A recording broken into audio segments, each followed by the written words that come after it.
Welcome to Love You Bro podcast. This is a little holiday edition this week that we get to jump back into it, man. Life's got a lot of things going on and kept us kind of busy right now. I am your host, Jude Davella. This is my brother, Jamie Davella. What it do? What's up, bro? How's everything been?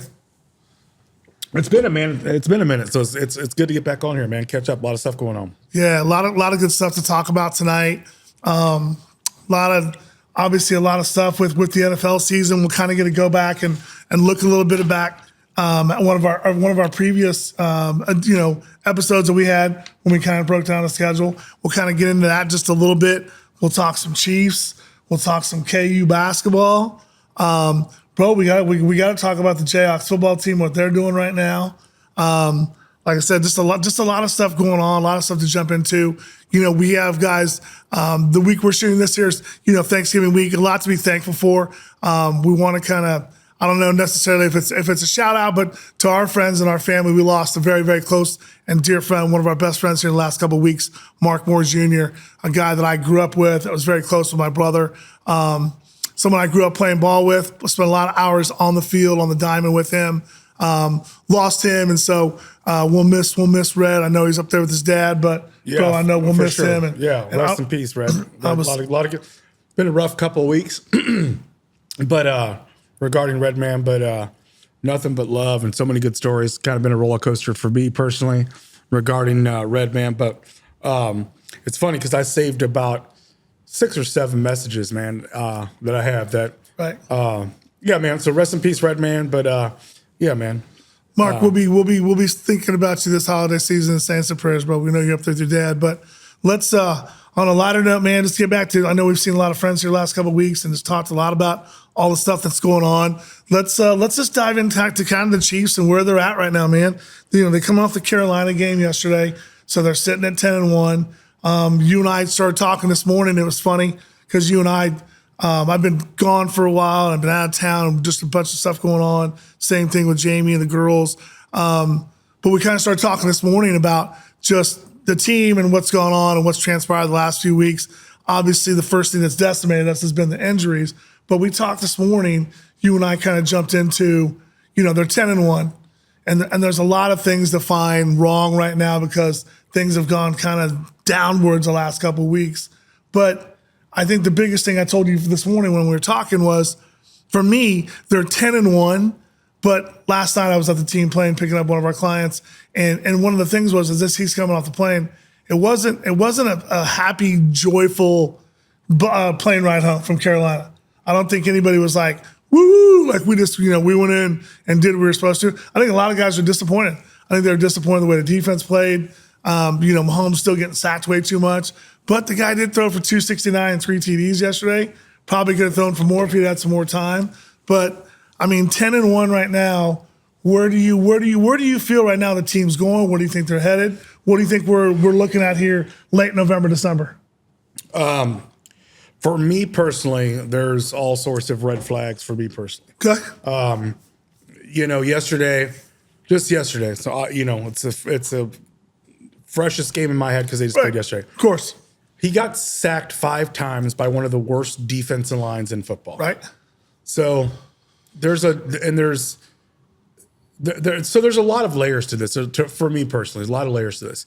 The guy who had another atrocious game, who is one of the top 4 highest paid players in our organization right now, Juwan Taylor, and it only goes up from here. Had multiple penalties, gave up multiple sacks to Clowney. I don't know. I'm not, Mahomes who he is, and he's going to do his thing. But I think that, and there's some positivity. He's going to get back Pacheco. He's going to get back, there's talks of him getting back Hollywood Brown at some point. How effective or what that means, but any additions welcome. So I don't know. It feels different to me on last couple of weeks. The defense has even taken step back. So, and I don't know if it's just there's a lot to go around. So if you're asking me how I feel, I'm not super comfortable moving forward with how it goes. Carolina was one of those games, kind of a get right game, and the fact that you're going down to a field goal to win it. I know NFL games are tough to win. It's a tough, and there's no easy game on a Sunday. But don't you think it's, I hear what you're saying. I've seen the same thing that you're seeing. But don't you think right now as Chiefs fans, we're spoiled to the core, man? I mean, we're spoiled to the core. It's like if we're not blowing people out, we're not doing these big things, people are worried. Last year, we lost 6 games last year. We lost 6 games in the regular season. Yeah. And that last loss to the Raiders, Christmas game, I think everybody walked out of that stadium going, dude, this team's done, man. There's no way they're making a run in the playoffs. And to me, I don't think it's about blowing out people. I mean, we haven't blown out anyone since the Bears, the 3rd game of last year. So I don't think it's about blowing out people. I just think it's like, to me, when I look at it, whatever glasses you want to look through it from, I don't see things getting better. I don't see the left tackle position getting better. Do you like the guy we signed from Cardinals? Absolutely. The guy was a Pro Bowler as recent as 2021. However, he has a lengthy injury history. So that's no one I'm relying on that's going to come in. But absolutely, I think they can plug him in, and depending how it's going to go, it's going to take him a couple weeks. I mean, he's coming off the same injury our boy Charles Zemena he was coming off of. So I mean, and we know how hard he works and how much of a grind, how tough it's been. And you imagine a guy that weighs 305 pounds, what the difference is on a guy like that come back. Of course. So it's a process. But yes, absolutely. And I think Veach had that under his sleeve the whole time because people including myself, was like, when they're struggling, and it's not talking trash, it's not being negative, but obviously 2 weeks ago, they healthy scratched Kingsley. Right. So obviously, if they're trying to send a message or they're just they were so concerned. Yesterday too, right? When I don't know.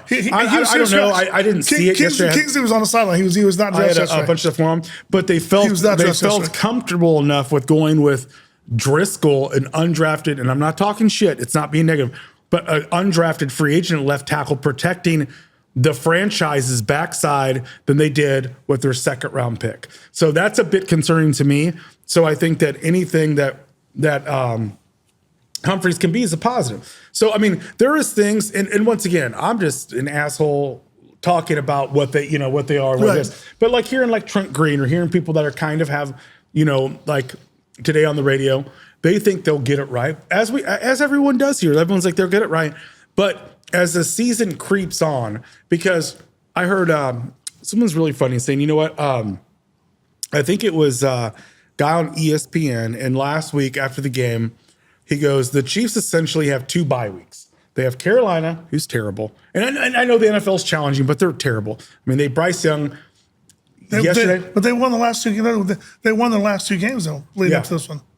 I know. But I mean, if you're the Chiefs, you look at Carolina, it's like, no, it's not. But it's a game you should get healthy and get right. You look at teams and once again, 2 weeks ago, was it 2 weeks ago we beat Denver? Yep. Okay, beat Denver on a play that they had it coached. It was great. They knew exactly what they were doing. They blocked that. It was coached. It was. Pat McAfee broke it down. It was awesome. We saw enough of that, correct. It was, that they knew that. But they beat a Denver team the previous week. Baltimore beat 42-10. Right. So to me, there's reason to be concerned, but they have reinforcements coming. The thing that is, once again, a little bit, when you look through the statistics and say, obviously, Spags he's the wizard. He's the best defensive coordinator that probably deserves a job, and I'm sure he will get serious interviews this offseason. But yesterday, they blitzed 42% of the time, and Young only missed on 3 of those. Yep. So he's a young kid. This is not a veteran who's been in the league that's like, he's going to get you. Right. So there comes a time that it's either we're not getting there with the guys we're rushing or we're not getting there blitz-wise. But to me, once again, it's alarming. That's an alarming thing. And I don't know what that is, if it's adjustments that you make. And I know our boy CO's coming back soon. There's rumors, big rumor he might be back on Charles Friday. O, man. There's rumors that him and Pacheco could be on the field Friday versus the Raiders, man. So we hope to see big number 90 on the field. Hope to see Pacheco back. They've had some injuries that have decimated their lineup this year. But I mean, I go and look at the same things you look at. In the last 2 weeks, they've given up, they gave up 31 points to Buffalo, lost to Buffalo. They gave up 27 yesterday.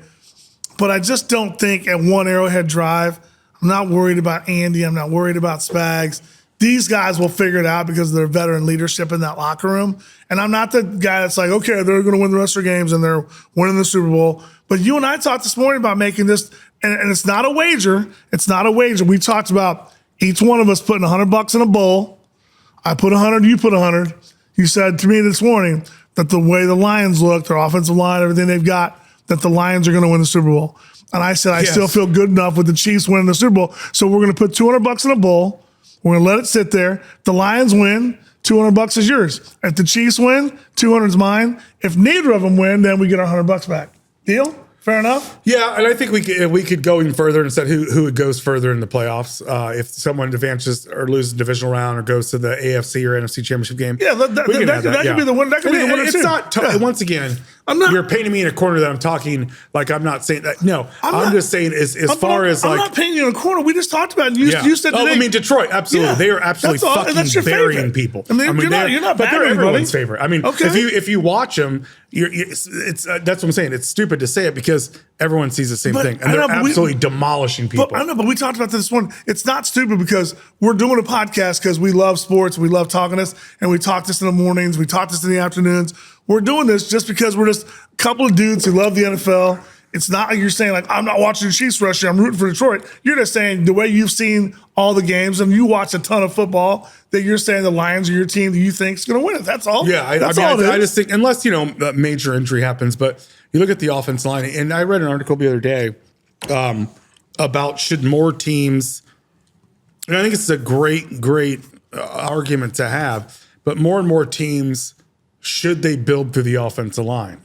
So if you take a guy like a Jared Goff, who is a bit down his career, right, who nobody was said 5 years ago, he's top 5, he's Elway, he's Marino, he's but you built the people around him, right. You built the offensive line, surround him with skill guys, he can win. Just like a top 5 pick. For sure. You look at Matthew Stafford, they built a great skill. And that's another thing. Those guys in LA, Rams wise, they can draft skilled dudes. Yeah, they can for sure. I mean, they can get guys that can win on the outside on consistent basis. Right. Like it's amazing what they're able to do.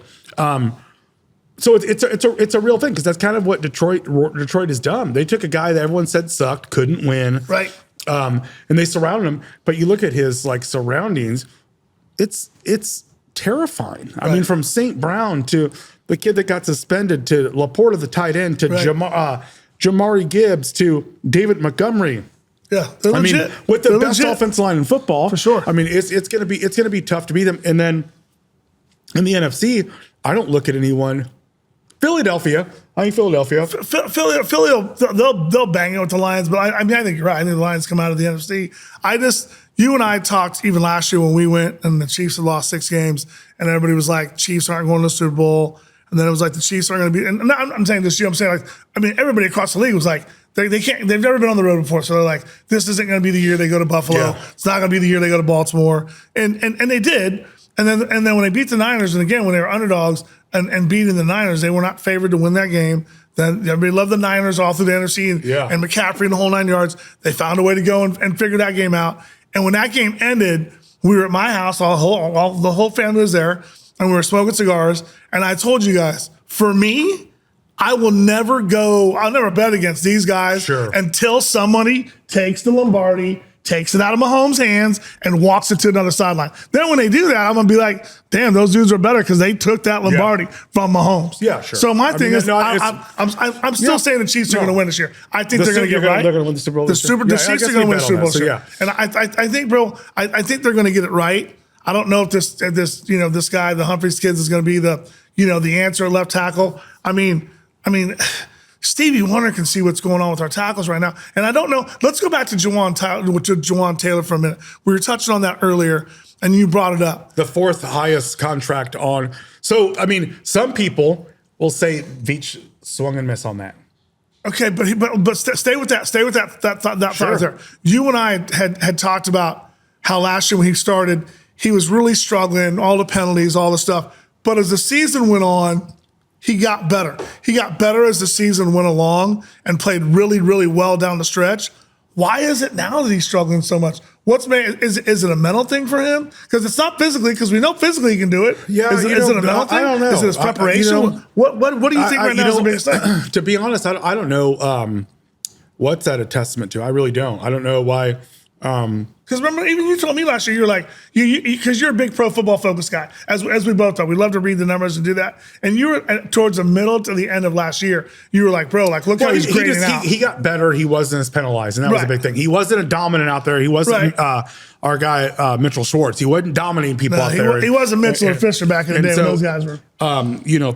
But so he struggled, and and that's a big thing to me, is that going back to the season and how that looks, is that he is 15's taking a lot more hits, and he's doing a lot more thing with his legs that he's never had to do. Right. And so usually in this circumstances, and once again, I'm not on at NFL Network, but that kind of trend goes the opposite way. When you're younger, you use your feet a lot more, and then you kind of settle in and you're not using your feet anymore. Mahomes is doing it the opposite way, and it's great. He's one of the best ever, but it's something that I'm not comfortable with. And I don't think a lot of people, being honest with each other, would be like, I'm super comfortable with him, like having to do everything, not only the passing game, but doing with his legs. But I think with him, that dude is just such a gamer. He's just like, he's that dude. I'm telling you, they're gonna have a hard time pulling the ball out of his hands and the cleats out of his hand when his career starts winding down. Because that dude is never gonna want to come out of any game. And I know you're right. He probably should be throwing the ball way more and not running as much. But that guy, he's that dude. He's that gamer. He's that it dude that wants to make a play every time the ball's in his hands. And it's hard to take that out of a kid when that's his motto. That's his, that's what's in his blood. Yeah. That's in his bloodline. So it's hard to take that and be like, hey, just sit back there. If you don't see something, throw it in the stands. Yeah. And he's like, if I can move around and make a play. To me, I think Black Friday against the Raiders, I know, and I've said it myself, the NFL's, it's really tough. There's no easy games. But if with their quarterback situation, so Minshew went out. They don't have the kid they had last year. You're talking about a rookie, Riddler, who started at Oklahoma, went to South Carolina. That's their quarterback. So what's his name? Spencer Rattler. Spencer Rattler. He's going to start on Friday? Yes. So they don't have their number one receiver. They traded him off. They don't have Jacoby Myers. They have a great tight end who's love him, man. Love that Myers kid. Love that kid from Georgia. He's really nice. They started a guy last week in the backfield that was on the practice squad for the last 3 years. So let that sink in. Offensively, what they're going to look like. So if it's a game, it's a field goal game. It's a game that we come and sweat it down. We have to, block a field goal or something. If that doesn't concern you moving forward, then it's just something that's like, you're just numb to the fact that we just win. It's always, because it is concerning. I think it will be super alarming for me going into a really difficult part of the season. And Antonio Pierce, he's on the hot seat right now. Right. He started off like gangbusters, but since the Chiefs and since doing that, he hasn't done a lot of positive things. But he will have these guys up for it. And whoever's still left in that locker room will be ready to run through this brick wall behind us for him. But they don't have enough guys. They just don't have enough guys. So of what happened in last year in Kansas City, Christmas, right? It was Christmas. Christmas Day, bro. Christmas Day. Okay. Yeah. They came and they beat us. Remember that cornerback? Bro, that was the worst. That was the worst I had seen our offense look in years. I mean, remember the first drive? We turned it over, but then Mahomes threw a pick six, and he stared him down. That Aiden dude or whatever his name was, he didn't complete a pass for 3 quarters, and they beat us. Yeah. Was that 2013 or what? I can't remember. I can't remember what it was. But so to me, they have to. And once again, I don't need them to hang up 56 and do what Detroit did a couple weeks ago. But they need to get right, and they need to have they just need to have some confidence. It's like, I'm a basketball guy too. You need to see the ball go through the hoop. I don't care if it's a layup, it's a dunk, it's a jumper, it's a 23. So they need to see some positive stuff, because everyone said yesterday, before they let the media in, and they showed Big Red being like, hey, don't hang your heads, because the guys were hanging their heads. They were. But when the media got in there, Adam Teicher was on today and he said, I didn't notice that. And a guy on the radio was like, well, they didn't let you in. He's like, no, absolutely. They didn't notice that. So. But obviously, Andy saw something to make that comment. Andy's not that dude that's going to blow smoke or do something to kind of flame something. No. I don't see. But Andy saw something coming off that field. And I'm telling you, I was there when the guys landed last night.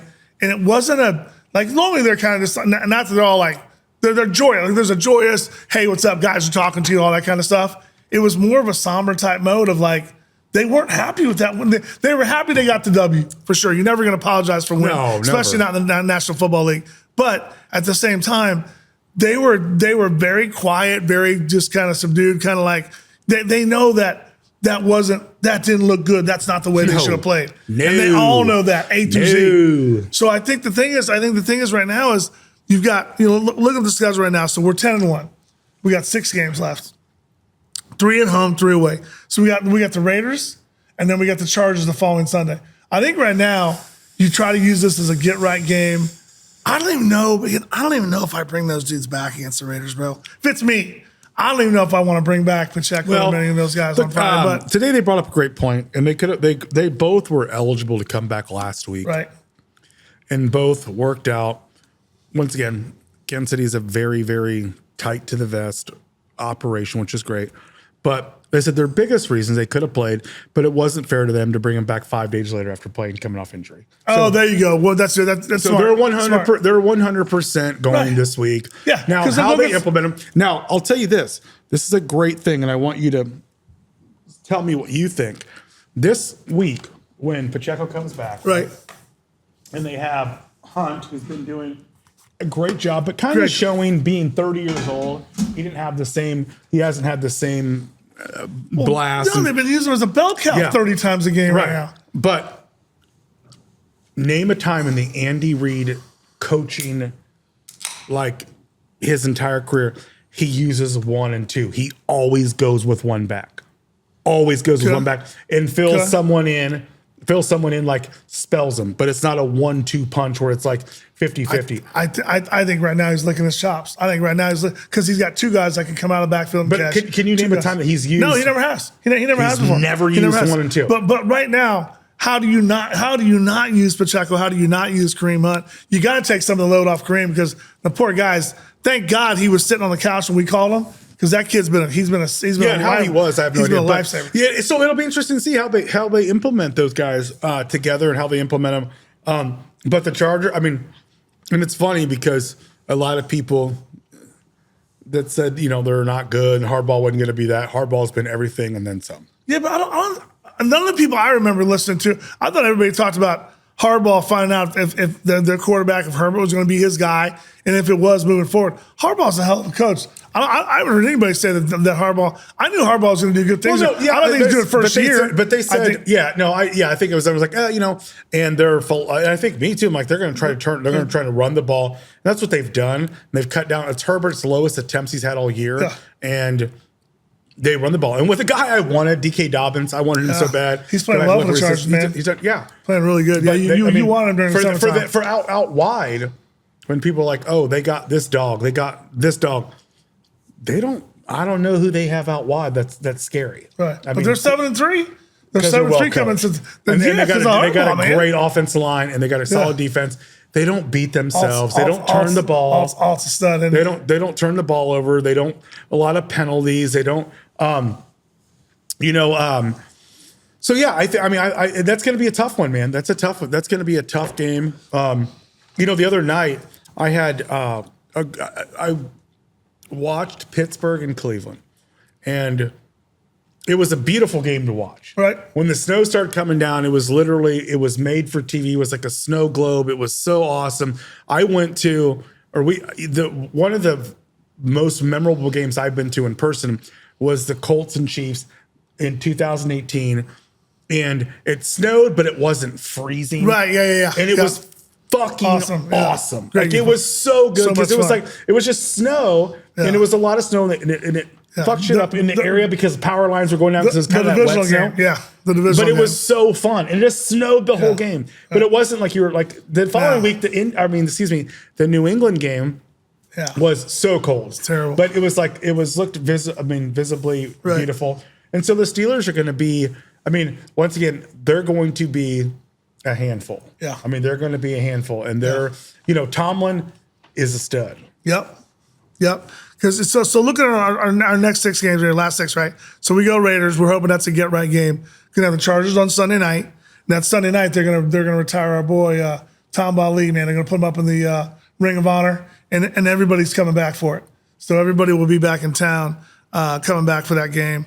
Then we go out to Browns. That ain't gonna be easy. No, that's not gonna be easy, man. It's funny. It's funny because I've seen Cleveland play twice now, and I saw them smack Baltimore. Right. And then I was like, okay. And then they lost or did whatever in Cleveland. And then I watched them Pittsburgh, and I'm like, the only 2 games I've watched them, they've looked like they've smacked dudes. Yeah, they beat up on the Raiders and beat up on Myles Garrett, dude, was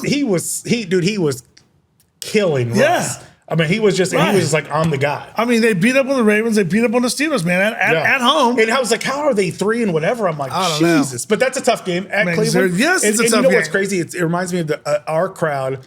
But, I mean, they're 3 and whatever. Right. And they're there, sold out, dudes in shirts off, going nuts. And obviously it's a divisional rival and hated Pittsburgh, but absolutely crazy. And then you got the Texans at home. That's not going to be an easy game, man.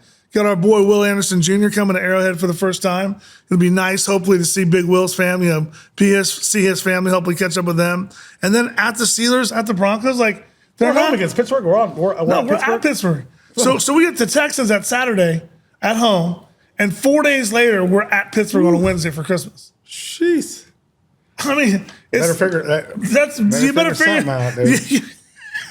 You better hope they get right on Friday, brother, because I mean none of these games are easy down the stretch. No. Cleveland's gonna want us because they beat the Ravens and they beat the other day beating Pittsburgh or Pittsburgh beating the Ravens and who they beat the Browns beat the Ravens and beat the Steelers. I'm at home, but I'm saying so tonight we got Ravens Chargers on tonight. What do you think? Where's that game at tonight? Is it in LA? I'm not sure. I should know that. I'm not sure. But it'll be a great game nonetheless. Yeah. It's like Ravens Chargers tonight. Yeah. So right now, when I go back and look at what I had them at the beginning of the year, right now I had them with 2 losses because I had them losing at the Niners and at the Bills. So I had them 9-2 at this point. When I go back and look at what I had them from our schedule of where we had them at, and the only one I had them losing down the stretch was the Steelers, finished at 14-3. So I don't know. We got to hope they get the number 1 seed, man, and know what's going on with that. So I mean, that's the number 1 seed is going to be big. I know last year we went at Buffalo, we went at Baltimore. I mean, great. Those are 2. Bro, they were humming though, bro. They were humming. And you know what? Let's bring up another something funny that we talked about with the Ravens, bro. Ever since that day we were in Baltimore, AFC Championship game, and Justin Tucker was fucking with Mahomes and Kelsey and putting us up, bro. He hasn't kicked a 50-yarder since then. Crazy. I saw some guy on the Ravens radio. He goes, man, why did you have to jack with Mahomes and Kelsey? He hasn't kicked it. And he was like one of the top-rated kickers in the NFL. Oh, yeah. He's the Hall of Famer, first ballot. He's missed like 7 kicks over 50 yards this year. I'm not talking missed like they clipped the bar, they went to the side, went to left to right. I'm talking missed 53-yarders, 52-yarders, 51 yards. When we come back, let's talk about who your MVP candidate is.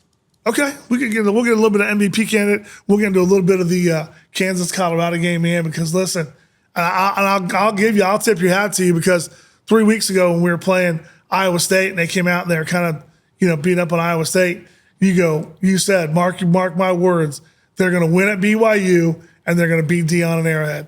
And I was like, okay, you might have had a little bit too many cervezas when you told me that. I was like, I wasn't even in the cervezas yet. I didn't see the BYU game going down like that. But we'll get into that. Yeah. Talk about Jalen Daniels and KU, and we'll finish up with some more Chief stuff. That's what's up. We'll get back right after break and talk about the rest of this. Perfect. 3, 2. Here at Love You Bro Podcast, we'd like to give a special thanks and a special shout out to our sponsors. Without our sponsors, we're not able to do what we want to do, and that's be able to come on every week and talk about sports, drink a few beers, have some great guests on, some great co-hosts. So I want to give a shout out and a thanks to our sponsors, and our main sponsor that is sponsoring us this year is Proactive Solutions. So we'd like to thank Proactive Solutions. Proactive Solutions has been delivering infrastructure solutions and IT design and consultation services to clients ranging from startups, Fortune 500 companies for more than 27 years. They're proud to be a Kansas City locally owned and a top woman-owned business, offering custom solutions and personalized support. You can trust Proactive Solutions with all your technology needs. If your company needs IT solutions, reach out to Proactive Solutions at www.proactivesolutions.com. So shout out to Natalie and Dean Thede. Thank you guys for allowing us to be able to do this every week. We're super excited about that. I want to give a special shout out to Specialized Printing. My bonus son, Tommy O'Donnell, does awesome work over there. They do t-shirts, they do koozies, they do hats.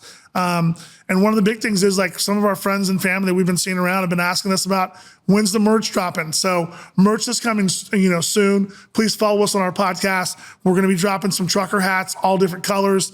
For our college kids, I know we're going to come out with some K-State hats, some Mizzou hats, and some, of course, our Kansas Jayhawk hats. So we'll have some really cool Love You Brew, Love You Pro, Love You Brew. We do love the brew, don't we? Love You Bro merchandise. So Tommy will be doing all that. Check out Specialized Printing and everything he does over there. Another shout out goes to Lula Southern Cookhouse, Brittany and Bradley Gilmore. Thank you guys for allowing us to shoot in this super cool space. Everybody who's come on and shot an episode with us up here really loves the space. It's a great event space. Stay tuned, because we are getting married here coming up soon. My lovely fiance over there and myself, and you never know if we might just throw some pop-up party here, maybe, babe, here in the event space, maybe. Okay, all right. We're not going to talk about that.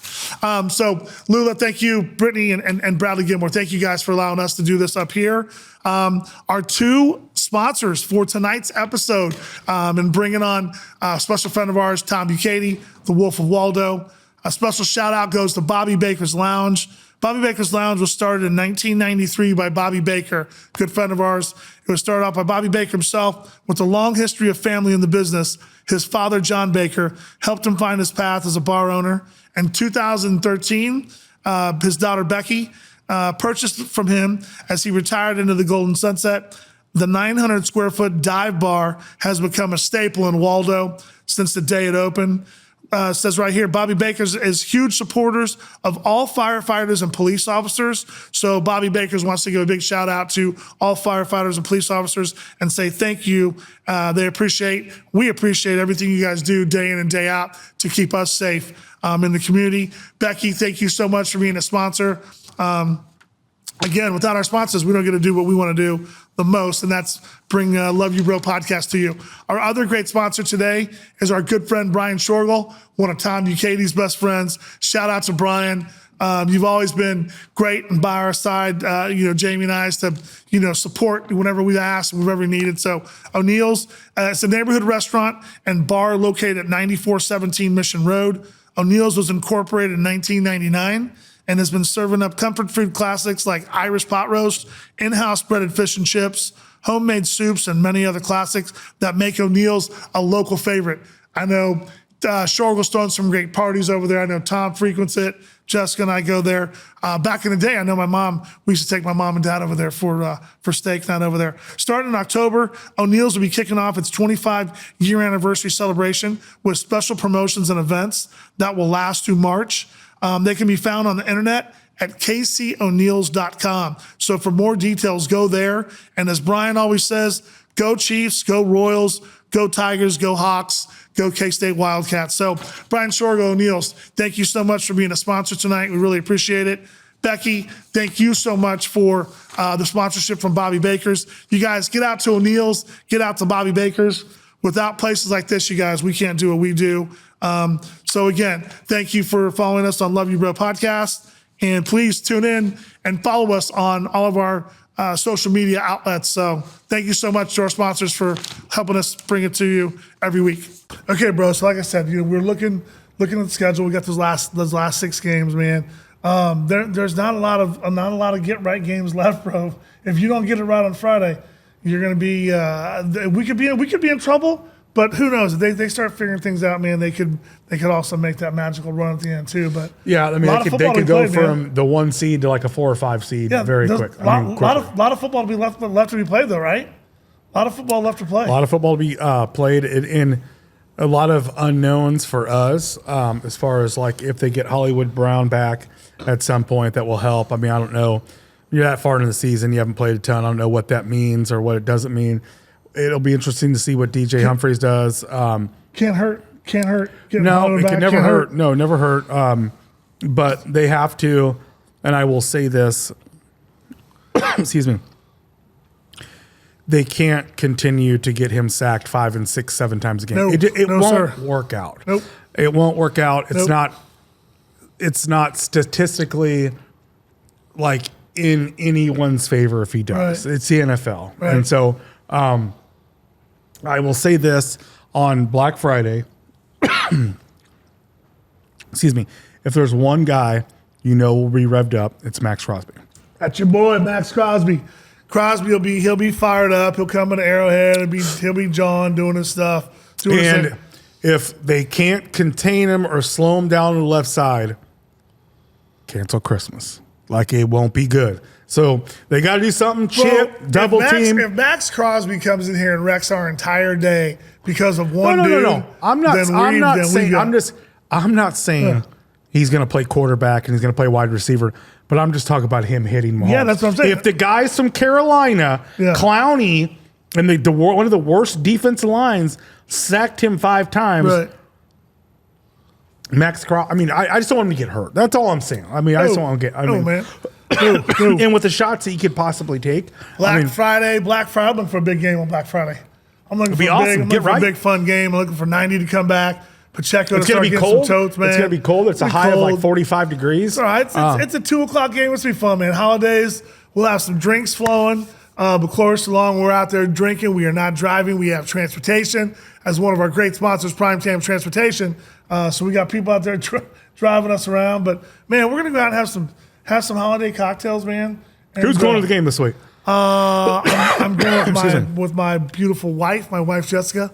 Jessica and I will be out there. A lot of friends. I know we're gonna hook up with our awesome sponsors from Proactive Solutions. I know Natalie and Dean are going out there with their whole family. So just excited to go out there and spend a day, man. We can't get too crazy because we have a lot going on with clients at night. So good. Anyway, we're excited, man. It should be a good right game. Hopefully it comes out and feels like that, and they put it on the Raiders a little bit, and they can take some time off. With the shorter week, I know guys were today doing the recovery stuff.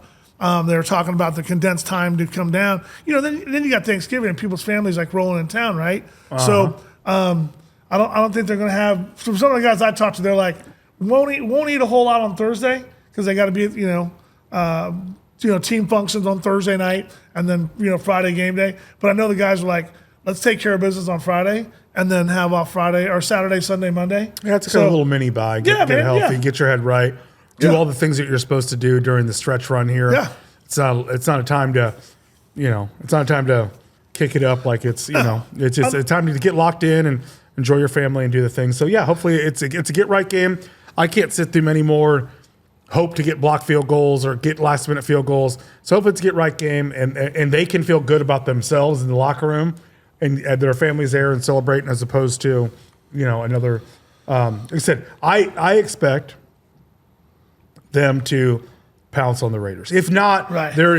I'm sorry. If not, next time we come together, it'll be every buzzer, every horn, everything. If it's like they scratch by because this Raiders team is about as busted as can be. And Pierce will have them right, but they just don't have enough guys. You can have a ton of not enough pieces, not enough 2-star guys that are going crazy and ready to break through a wall, but they just don't have enough guys. So we'll see how it goes. But let's. So we still were going. You wanted to bring up a little bit about the MVP race and kind of where you thought things were right now. I think we're both kind of for once in our seasons of when we talk about this stuff that we're both in agreement that probably Josh Allen's probably the guy right now, right? Yeah, I think it's Josh Allen. I think it's Lamar 1-2, but I think Josh has got an edge on him.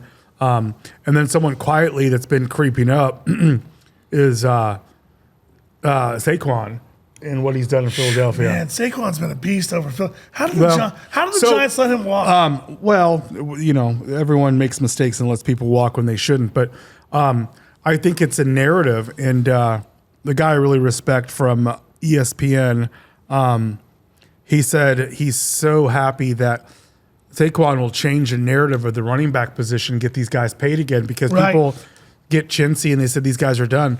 But that whole fucking operation with the Giants, as well as the Jets, is just fucking terrible, trash. Man. Good thing the Mets and the Yankees made their runs in baseball, because the Giants and the Jets, it was, that Hard Knocks. They had that young executive, whoever it was, pleading with them not to trade Saquon, like get rid of Danny Dimes.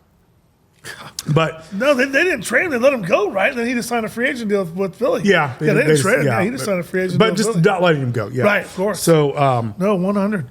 But he's coming up, and I think he's got decent. But it's Lamar and it's Josh Allen, and I think it's Josh Allen's to lose. That's my thoughts. I think it's Josh Allen's to lose. I think it depends how they both finish up down the stretch. And listen, here in a couple weeks, I told you I was looking up here just a few minutes ago on the phone. Here in a few weeks, Buffalo goes at Detroit.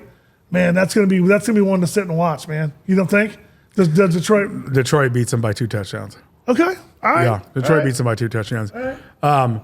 They listen, with all due respect and all through, Buffalo, their defense is not very good. And if Buffalo comes with, if Detroit comes with all their pieces, right? Nah, man, no, no, Detroit. We need Detroit to beat Buffalo, because we need those guys to have a few more losses. Any way you slice it, man, I'm just hoping that this year the Chiefs get that #1 seed back, man, and we can play some home football at Arrowhead, because, man, I want a divisional game at Arrowhead. I want a divisional game, and I want the family to all be there together for an AFC Championship game, man. For sure. So just take care of business. Take care of business. Go do what they're capable of doing.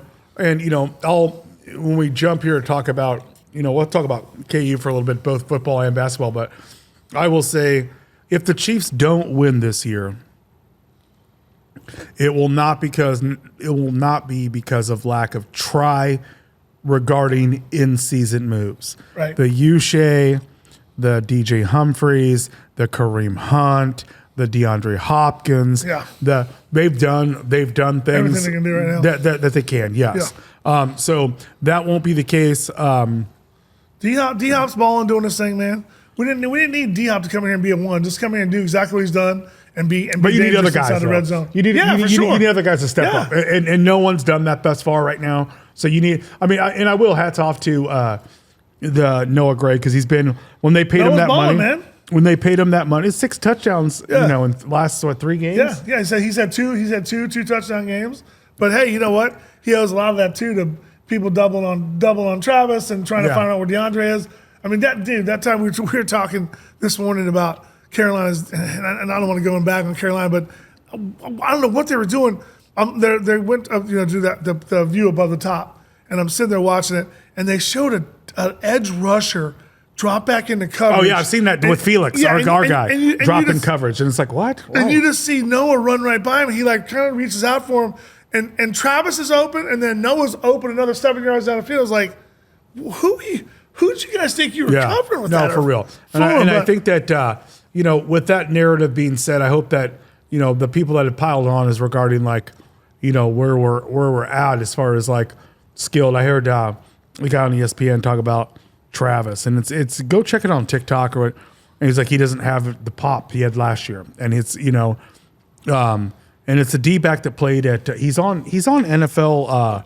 Is it the one the Foxworthy, Dominic Foxworthy? Oh, Foxworthy, okay, all right. Yeah, and said so he's like, last year he goes, when he was in the playoffs, he did his thing and went crazy. He's like, but never once in the season did I say you don't have that pop. So and it's great that Noah's doing his thing, but we'll see. Like I said, get right this week, man. Let's get on a roll. Let's go. It's time to, like I said, time for all the bullshitting and all the nonsense. Let's just go. Yeah. There's no more time. We're healthy is good, and we get Hollywood Brown. Like you said, anything helps. Welcome addition. Whether he plays 2 games before going to the playoffs, makes 3 catches, 1 for a big first down, a big touchdown. whatever. Let's go in as healthy as we can be and let the chips fall where they may. No one's betting against Coach Reed. No one's betting against Mahomes. No. And no one's betting against that organization. So it'll be fun to see as a healthy squad and healthy, as healthy as we've been and all of his options available to him. And go see what happens. Yeah. So I'm stoked this Friday more than anything. And I've been one of the most things I've been looking forward to is getting my dude Amenahue back. Yeah, he came 90, on, man. Yeah, he came on. Charles baby, Charles O. Let's get Charles back on the field. And I know he's excited. He's been working his ass off, man. He's been working his ass off. Yes. He wants to get himself right them last several games and get ready for that playoff push down the stretch. So God bless 90. Yeah. God bless 90, and he's gonna finish strong. But I guarantee 90 know what his fit gonna be on game day. Oh, he know what his drip gonna be. I can't even. He gonna be clean. He gonna be clean walking in the building. He gonna be clean walking on the field and gonna be just as clean. Yeah. Excited to see 90 back. Pacheco coming back will be big. Bro, I'm looking forward, man. I'm looking forward to Thanksgiving, the family getting together and being able to cut it up. This will be my first Thanksgiving as a married man with my wife. So looking forward to spending time with her family, with our family. So just a lot to be thankful for, man. We have a lot of blessings upon blessings to be thankful for. Look forward to some good sports this weekend. We always love the sports around this time. Maui Invitational and all the kind of stuff that goes on. Oh man, to me, it's my me. Like Thanksgiving time is my favorite. Like you got Feast Week, it's going to be a nice transition. Right. Feast Week, because if you're a college basketball fan, you can start watching college basketball last week, like Thursday, Friday, and call Feast Week, and you literally have college basketball till midnight. Did I see UConn got upset yesterday? Yeah. Was it yesterday or this morning? I think was maybe Maui? this morning. They got upset in Maui, right? I think this morning. I saw they got upset. But it's just a great time because it's just, like I said, you got football, which, Thanksgiving, you have, great games on. Right. Fall back Friday. But this week, Hoops Week, or Feast Week, which is, it's since I was a high school kid. I loved Feast Week. I would love Dick Vitale and Valvano calling these games and like big matchups that don't matter, but just great tests for these super competitors like the Boheims, the Boheims and the Roy Williams and Dean Smiths and all that. But tomorrow in Las Vegas, you got what many people are saying is the best recruiting class in the history of college basketball. For Duke, for sure. I'll tell you what, Cooper Flagg, a real one. He's a straight up G. Like that dude. So bro, I know you don't follow NBA as much as I do, but he was invited as like the Christian Laettner high school, or excuse me, like the kid that goes to at camp. And so one of the first things they show is he went up and put something and Durant threw it. And so these dudes are like, that weak shit out of here, dog. Like, what the fuck you saying? You ain't playing country day. Right. And the next possession, he comes down, he's on the wing. I don't know if it was D Book or someone gave him a bounce pass and he went baseline and dunked and they were like, this boy real. Right. And then he's knocking shots over Durant and going down the other side of the court. And these dudes were like he should have been on the Olympic team. Right, of course. But it's like they're not going to give up a position that a guy that might be his last time to go or last time to go. Right. But he deserved every accolade. So does Kansas get Duke tomorrow? Does Duke get Duke? I know they fell. They six. So listen. So Friday night, it was Duke, Arizona. So I wanted to Duke put on Arizona, didn't they? Yes. And Arizona's legit. Arizona, I think they were 12 at the time, but Arizona's one of the best, teams in the country. And Duke went in there, and so Flagg's averaging almost 18, 8, 7, and like 3. But you see him play, and there's not many people I've seen in my time play at that level that play with the composure, that can play with the body control, that play with the mindset. But there's times you'll see him. I've only watched him, I don't know, maybe 3 times thus far. There'll times that he just knows if they're a little bit rattled or a little bit stagnant, he'll take the ball out of the net and bring the ball up at his height. And it's like... Did you, I don't mean to interrupt you, but did you watch, because I did not get a chance to watch him, when Kansas beat Michigan State, I can't remember where I was. So I had something going on work-wise because I didn't get to see the game, and I had to go back and watch it later. So I did not watch the Duke-Kentucky game when Kentucky beat them. What happened to Duke that game? Because I didn't think Kentucky was as good as Duke, But Kentucky kids took it to Duke that day. I mean, did you watch the whole game? Because I didn't see it. I didn't get to see it. I mean, Kentucky is Kentucky. Yeah. And Pope is there's some natural fits that can fill roles in prominent programs, Right. like blue blood programs. Right. And Mark Pope was the epitome of Kentucky basketball. Right. He was a highly touted kid. Right, I remember. But that kid bled blue, was so tough, Yeah. loved Kentucky basketball. Like that was his very smart, and was around Patino, was around Cal. I mean, just that so he's great. Right. And so he obviously, when you go to recruit that guy and you sit in front of him and you're a parent, you're like, he's gonna put you in the league. He's gonna put you in the league. Smart. So they have guys. It's not like that Cal left and they start getting 2-star kids. No way, man. You're still gonna get plenty of talent that wants to go through and play for the University of Kentucky. Yeah, no, so Kentucky's Kentucky. Yeah, they got a lot of talent. So, but once again, Duke, and I'll tell you this: what's crazy, because I was not a John Shire guy, I was like, because Coach K is the GOAT of basketball to me in college basketball. Like Coach K. Yeah, we'll you and I tend to agree, disagree on that. So what I'll say is, Coach K and what he did at Duke. Oh, my bad. You know what I'm saying, bro? I was talking to you were talking Coach Oh, yeah, because I was about to go in. I thought you were saying I was about to go in and be like, K. dude, No, Coach you K, had yes. Kobe Bryant that if I would have played college, I would have went to Duke. No, Coach LeBron K. James, if I would have went to college, Sure. I would have went to Duke. And my bad, because I lost you for a second. I thought you were talking. I thought you said Coach K. No, Not Coach K. Coach K, yes. No, yes. Coach K. 100. Coach Krzyzewski, yes, 100. When the Olympic team had problems, they brought Coach K. Yeah. And those guys in the NBA didn't say a freaking thing in the huddle. Right. They said, this guy is this. No. He got that shit right. Coach K, the GOAT. Yes. I mean, hats off to Coach Krzyzewski and what he did at Duke, man. Yeah. And Kansas had some great battles, but keep going about Coach K was I'm the GOAT. Yes. Shire, Shire, yeah. Like Duke kind of recruits itself. It really does. It's an unbelievable place. But his ability to get these guys, but you can see it, and it's hard to take that position over. That's an institution, right? Because then you immediately go, poke holes in it. Of course. Like this guy's not, but he's been able to right the storm, and he's got a great time. But I've seen kind of his coaching, and for him to do what he's done this year thus far, and what I mean by that is he's got 5 freshmen, and I think 4 of them start, and he's got guys that were 4- and 5-star kids, right, that are sophomores, juniors, that come off the bench and they're not crying about it. Right, yeah, right. He gets them to buy in. Yeah. And that's such big. a difficult thing at the collegiate level. Huge. Because you're just like, my shit, I should be playing. What the fuck? Right. I spent my time. But that's not how it goes. So right. I'm pumped to watch. And I'll say this. And my guy, who's my GOAT, Coach Self, shout out Coach Self. I mean, what he's done and what he's doing, and the fact that he, since our last, has passed Falgall as a winning his coach at KU. Cool. And it was the sweetest thing, man. I got to know him on a personal level, in like a level that, like, I just respect him so much. He's such a good dude. His thing was like, yeah, I got the wins, but Coach Allen's still the greatest coach to ever coach here. Well, and it's amazing. But his squad this year, and I said this to you early on, it is as deep and talented as a squad I've ever in my time I've seen at Kansas. Right. And he has found a way to have them buy in. There's no one pouting. There's no one.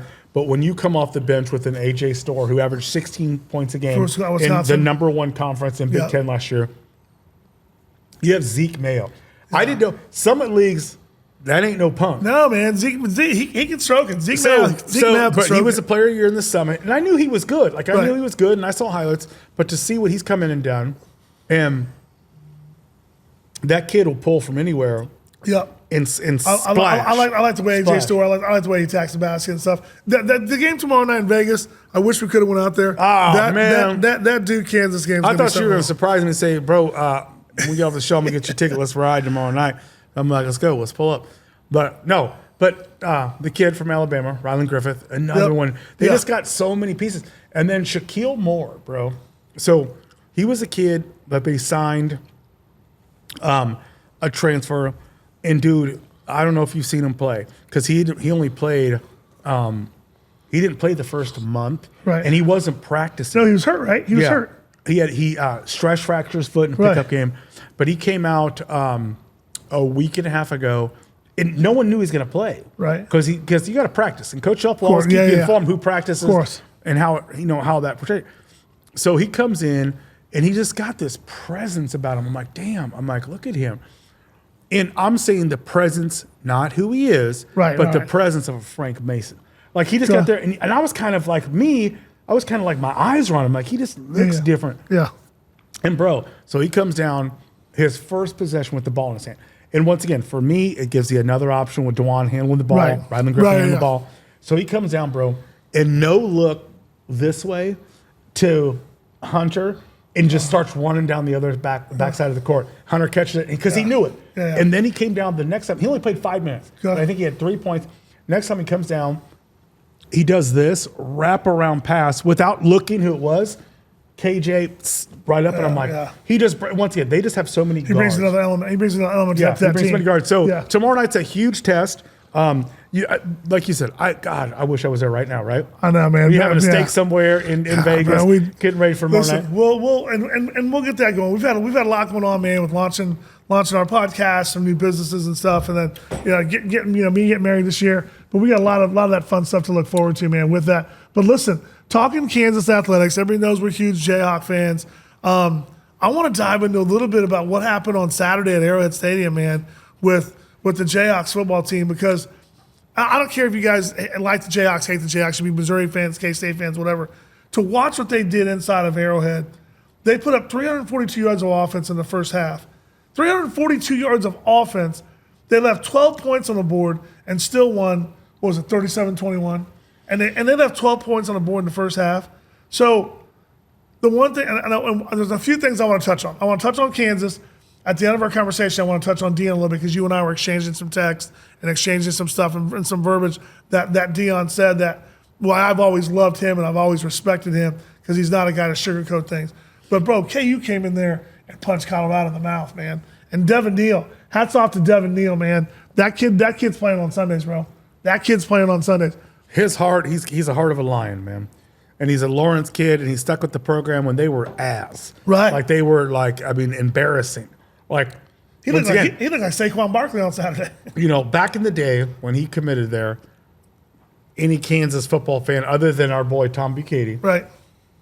No one was watching. No one was. No one cared about it. There's a lot of other places he could have went. Yeah. Not saying he could have went to Alabama or a place like that, but there was other schools he could have went to go play. No, but he's staying in his own backyard. Yeah. So they in Leopold is an absolute. I mean, they're going to build a statue from him in front of the stadium. And the fact that he's turned the whole narrative around this program. And what's so funny to me, and there's no receipts or nothing saying, people were like, they should fire him. He's just that early on when they struggled. And I'm like, do you know where the fuck KU football was? Yeah, exactly. I'm like, do you know how bad it was? Right. Do you know how bad when guys were just taking checks? Yeah. From Les Miles to Charlie Weiss Good to God, Turner to trash. And no disrespect, but they were on the take. They're taking what he's created here, and now you have these guys. Like they just flipped a guy who's going to Notre Dame, a running back coming here now. Yeah. Yes. I saw that. So they flipped him. And like I said, and I told you, I said, I sent you and our cousin Vinny, and yeah, we do have a cousin fucking Vinny, right? My cousin Vinny. But sent you guys a text and said, the fact that none of these kids quit. Right. None of them said, I'm done. None of them that said, hey, I'm out. This sucks. We were shit that he did. And I sent you guys a message after we beat Iowa State, which was a great game, but I was like, we're going to run the table, and we have an opportunity. Ruined Iowa State's. They were top 15, top 16. 16. They were 16. BYU was 6. Beat BYU 6. And then Colorado and I said, 16. then beat Colorado, and then close up with beating Baylor and go to a bowl game. I go, that's everything. But I'm going to tell you the number one thing that sticks out of my mind and all the stuff that we've watched and we've listened to, Jalen Daniels, he struggled early on. We lost those 6 games. We were 2-6, and everybody in Lawrence, everybody. You heard all the stuff in the social media. You saw all the stuff on X. You saw all the stuff, and you would see them time and time again talk about when is he going to change? Go to the other dude. Go to the other quarterback. Go to the quarterback. And Leipold, because Jalen Daniels stuck in this program and stayed there for 2 years, because he did that, Leipold was like he just needed more time because he hadn't played in a year and a half. And Leipold stuck with him. And then when it clicked, boom. And you saw the Jalen Daniels, and we saw that he saw and knew who the kid was. That, to me, is the biggest thing that stuck out, along with the fact that the kids didn't quit at 2-6. I mean, to beat Iowa State, then go into BYU and win that. That's huge. That game Saturday at Colorado, bro, I was coming back. Jessica and I were on a honeymoon, so we were on a plane, and thank God we came out of Mexico. I got on the Southwest flight on my phone, so I was able to watch the first 2.5 quarters on there. And it was so cool because there was a lot of KU people on the flight. Yeah. So people were, cheering and stuff. Contrary to that, CU kind of took Kansas City over. I've never seen did that. They really? Oh, my God, dude. Was there a lot of CU people here? Oh, my God. It was insane. So, in Brookside alone, I started noticing on, Thursday, I'm like, fucking all these people walking around in CU shit, which is cool. I have a ton of friends with CU, right. and I love them all. I love CU. Boulders are great. Yeah, Boulders. But then a friend...